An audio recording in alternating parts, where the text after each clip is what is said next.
Bonjour et bienvenue sur ma chaîne YouTube où on apprend à coudre avec ce qu'on a déjà, ou du moins, on apprend à transformer ce qu'on a déjà grâce à la couture.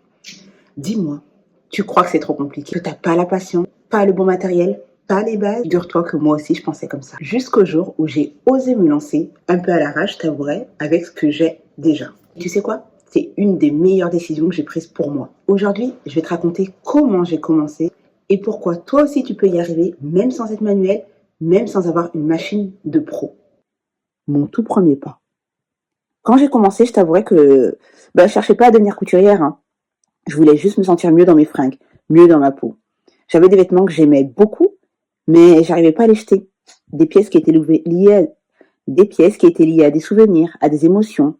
Mais pour ça, la plupart, ils m'allaient pas parce que soit ils étaient trop grands, soit ils étaient trop serrés. Bref, ils avaient tous un petit détail à modifier. Alors un jour, j'ai pris une jupe, des ciseaux et j'ai commencé à la transformer. J'avais pas de patron, j'avais pas de grande technique, j'avais juste de l'intuition et l'envie de faire quelque chose de mes mains. Et tu sais quoi? Ça a tout changé. Ce que ça a changé pour moi. Je t'avoue que très vite, j'ai compris que coudre, c'était pas seulement faire un vêtement. C'était une manière de se reconnecter à moi-même. En fait, ce qui était important dans tout ce processus, c'était le processus en lui-même, je t'avouerai. Pour moi, qui suis une hyperactive, je me suis rendu compte que ça me faisait du bien de ralentir, de me réapproprier mon image, mon style, mon histoire. Et ça a même changé ma manière de consommer. C'est à ce moment-là que j'ai arrêté d'acheter du neuf, sans même y réfléchir.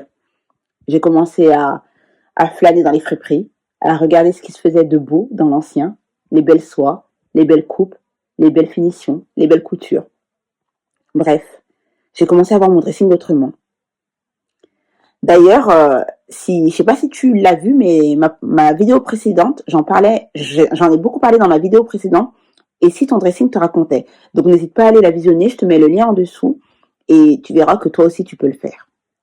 Au passage, j'ai aussi écrit un article de blog, le titre c'est Si tes vêtements pouvaient te réconcilier avec ton corps, qui fait également écho à cette vidéo, tu peux aussi trouver le lien en dessous de cette vidéo. Voilà, partie 3.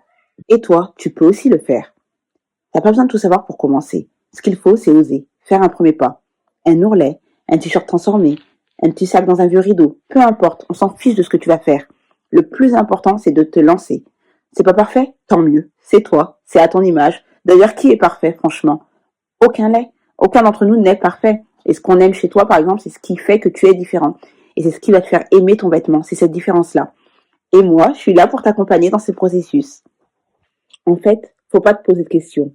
La plupart des gens me disent « Ah là là, j'aimerais trop être manuel comme toi. Si je pouvais être manuel comme toi, je ferais pareil, je ferais les mêmes vêtements. » Mais faut te dire que tout simplement que avant d'être manuel comme moi, comme tu dis, j'étais comme toi. J'ai commencé, je me suis lancée.